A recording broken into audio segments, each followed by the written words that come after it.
Everybody thinks they're a WFM manager. Everyone thinks they can do it together. So I'd say that biggest misconception is they think anybody can do it. But more than any other discipline within the contact center industry, WFM truly is an art and a science. And people need to understand both sides of that. How would you implement a successful WFM program? What is that? How do we go about it?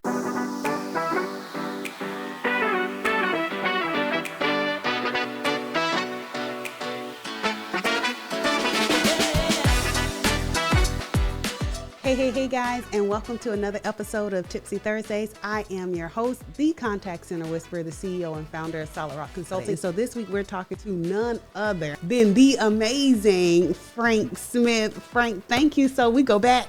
We were just talking a little second ago, like thank you so much for taking the time to grace me with your presence and grace the audience with your presence and all your knowledge and wisdom. The feeling is mutual. You know, I've respected you from afar, even when you were working with us many years ago. I just appreciated everything you've done, and to kind of see your growth over the years, it's been amazing. So it's been an honor to work with you and an honor to be on this platform.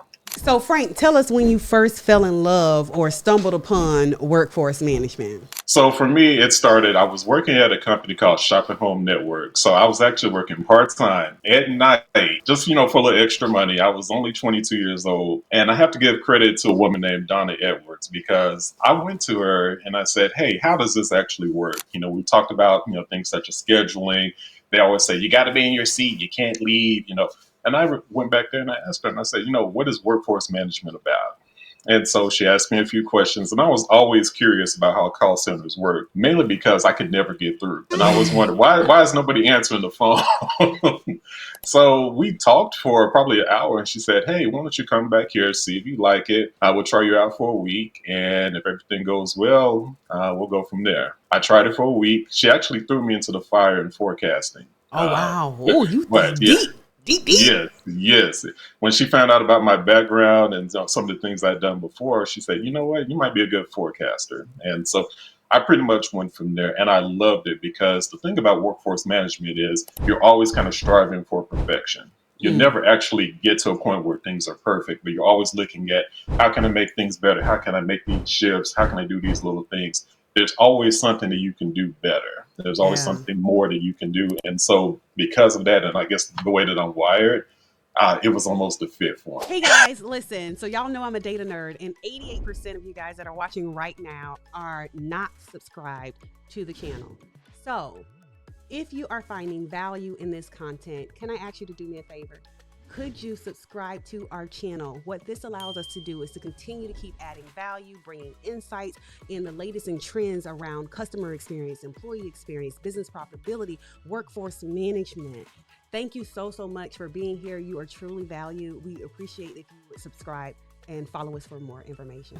So tell me, in all your years in workforce management and all the different things, tell me in your own words, right? There is no right or wrong answer to this question, I don't think, but how would you go about successfully implementing a WFM program? I will tell you this, because I've been on both the right side and the wrong side of this. So trial and error. The biggest thing is, more than anything else, the communication piece with your leadership team is critical. Understanding what are the needs, what are the wants, what are you looking for? And I will tell you just, from trial and error, making sure that your IT teams are involved in that conversation as well, because I can't tell you the number of times we've gone through an implementation and they'll say, hey, this isn't compatible with this ACD, or it's not compatible with these internal systems. You run into that quite a bit. I would say more than anything, putting together a strong communication plan and putting together a strong project plan.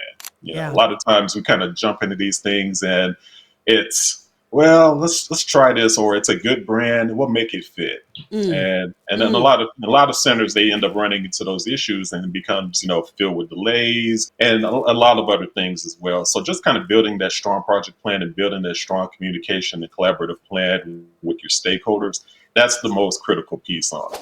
What would you say is one of the common myths you've seen around the WFM discipline? People take workforce management for granted.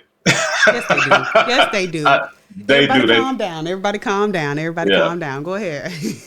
My boss, my mentor, Art Price, he always said, everybody thinks they're a WFM manager. Everyone thinks they can do it. And it's true. They always say, well, how about if you do this? Not understanding, what's that downstream impact? They don't understand necessarily what does this mean in the long run. I want Right. people to I want people to take that 40,000 foot view, but I also want people to be able to pivot and say, what is that micro view? What does this mean for your employees, for your agents, for Right. your stakeholders as well? And so you have to have all of that together. So I'd say that biggest misconception is they think anybody can do it. But more than any other discipline within the contact center industry, WFM truly is an art and a science. And people need to understand both sides of that. What tip can you give us for working with WFM teams like operations and workforce working together? Biggest thing, I talked about, project plans, but, of course, the communication piece on it, but just also kind of letting people in. I've seen this in a lot of organizations where operations and WFM are siloed, and Mm. there's not necessarily a lot of collaborative partnership behind it. Let people in, let them see kind of how you're putting things together. As WFM practitioners, we kind of keep things close to our vest. Like, you don't necessarily need to know how the sausage is made. Sometimes let them know how it's made. Help them understand, hey, this is what happens when we are not diligent about our adherence. We can have the best numbers, we can have the best math, we can have the best systems and software in the world. But from a people standpoint, of our policies and the way that we actually go about our daily operations aren't in alignment, none of that matters. Come on here. Come on. Yeah, Like listen, we had to just listen, take a little pause because I wanted them to yeah, make sure listen. that hey, I'm okay. trying. I'm trying not to take you to church on this one, but listen.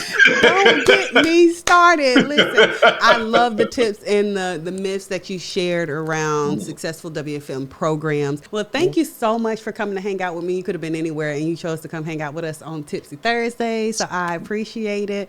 Sounds good. Thank you so much. I absolutely loved it. Listen, we could have had this conversation for forever. Okay. So thank you so much for tuning in to this week's Tipsy Thursdays. If you have a topic that you want us to cover, make sure that you leave us a question or a comment in the chat, or, if you shy, DM me. Okay. And we'll cover your topic on Tipsy Thursdays. Until next time, go be great and let's make impact. Bye.